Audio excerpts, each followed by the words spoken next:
All right, Don. As you know, Don's our treasurer. He's been with us for probably 5 years, maybe 5 years. Yes, 5 years. He's been with us for 5 years. He's going to give us a back pocket speech. I don't know the title, but I will let him introduce his speech for you. Thank you, Mr. Toastmaster of the Day, fellow Toastmasters and honored guests. How many of you have been to a bachelor party or bachelorette party? Okay, well, this speech is a story about the last bachelor party I went to. It was 25 years ago, back in 1996, when things were a little different back then. And it was actually a kind of, I don't want to say awkward bachelor party, but it was a bachelor party for my future brother-in-law who was marrying my sister. So I wasn't sure just exactly what was going to go on at the bachelor party, because I have been to some bachelor parties, and some bachelor parties are much different than other bachelor parties, and I'll just leave that part alone. But this party started out on a basketball court. You see, my sister was marrying a gentleman that was about 6'9", 6'8".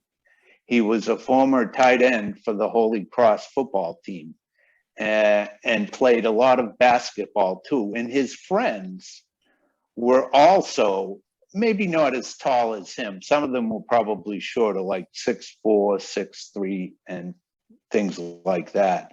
I always considered myself somewhat tall. I was about 6'2", 6'1".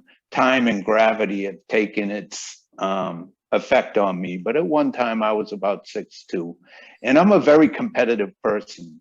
So we broke up into teams of 2, and we played to 21. I don't know how many of you are familiar with basketball, but when you've only got a few people, that's the way you play. Well, I played with this gentleman by the name of Chuck, and our first game we won. Just barely, but we won it. And after we finished playing the game, what happened was the next 2 teams would play, and the next 2 teams would play, and the next 2 teams would play, and then the winners of those games would play each other. So after the first round, I had to take a break because I was kind of breathing heavy. Because the other thing about this group of people, I was about 39 years old when this was happening, and they were all in their mid-20s in excellent shape. And while I won't say I was in excellent shape, I was not in the shape I should have been to play this game. So after the first game, I got a little winded, sat down, and caught my breath. The next game, we won again. This time, I was a little more winded, and it took a little longer for me to stop, the breathing problem I was having. And then the third game was the championship game. Well, we won the championship game. And this time when I went to sit down to calm down and stop the heavy breathing, it didn't stop. It kept on. I kept on.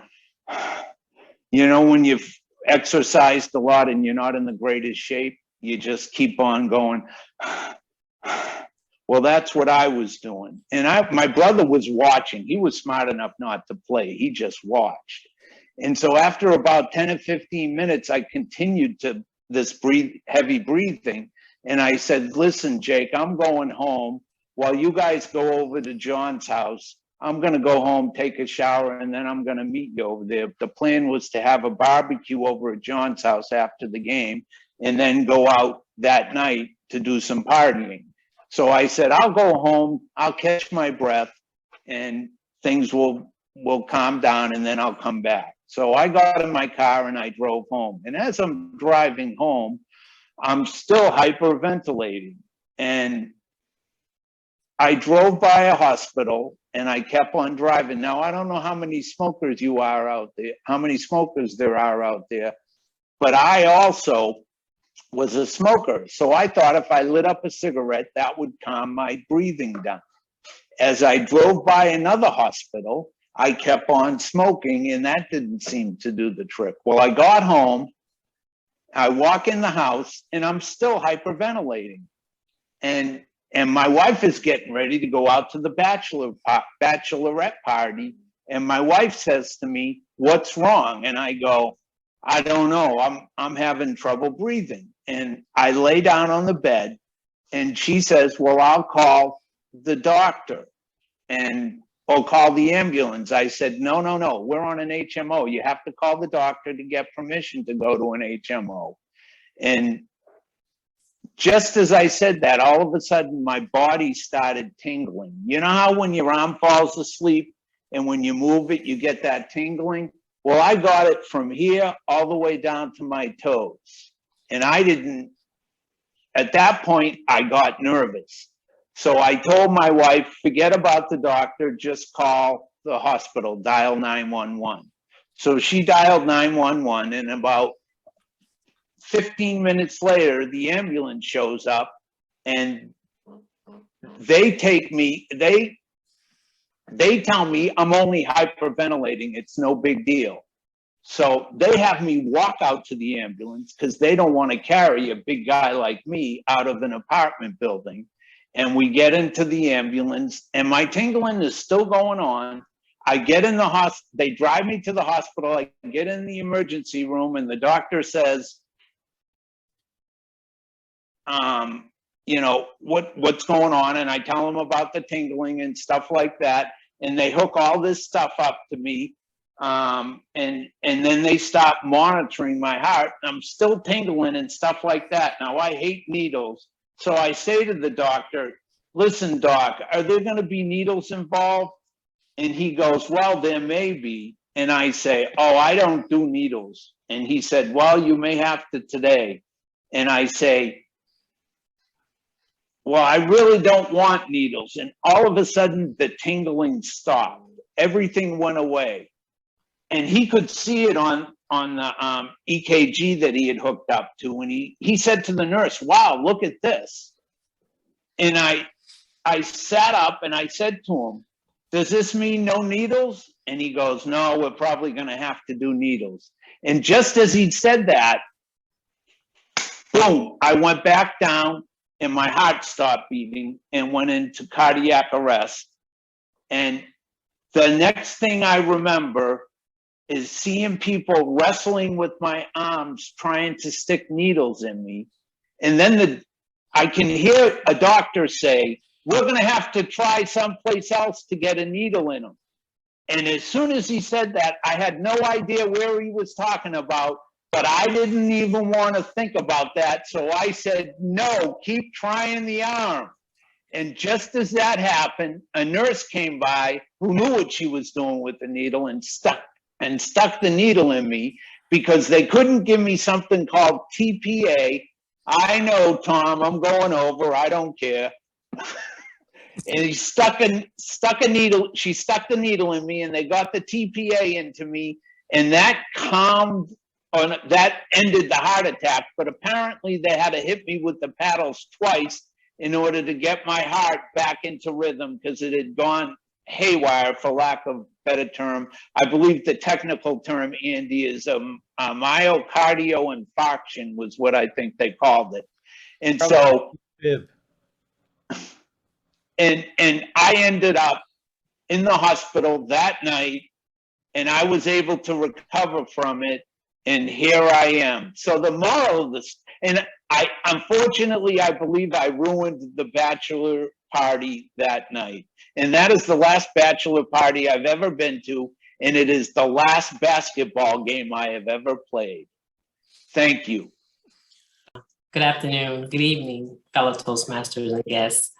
Don, you're being able to provide a speech, what's the word I want to use? An impromptu speech was outstanding. You did a good job. The speech was well organized.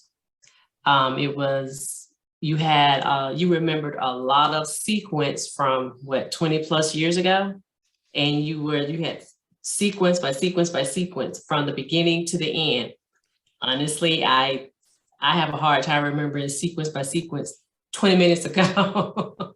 So you did very well by giving your speech and discussing everything that happened with the title Last Bachelor Party. Most people, men, when they say bachelor party, you know, they stick out and start, oh, what events happened? What happened? Tell me what, tell me what was out of the ordinary. But you don't have anything like the other than you had, which was an eventful, and I'm glad you came through with your heart attack. But you remembered everything so vividly, from the beginning to the end. And I am just struck with that, to be honest with you. So you did a very good job with that, the organization, your hand gestures. You did very good with basically giving us gestures of when people was coming, when the next game started, 1, 2, 3, the next, game that was about to begin. When you was overexerted yourself, you had your hand over your chest because you couldn't breathe. And also, yes, when you were hyperventilating, and the smoking gesture. I really like that, the smoking gesture. Also, your vocal variety was very good. When, especially at the end, when the doctor when you basically went out and they was about to use needles in your arm, how you miraculously heard that saying, whatever, I'm sorry, I can't see, I don't have my glasses on, but just keep trying without the needle. Your voice just got 20 octaves or whatever. So you did a very good job of this last bachelor party speech. I don't have anything that you need to improve on, but I do think you did a very well job. Thank you.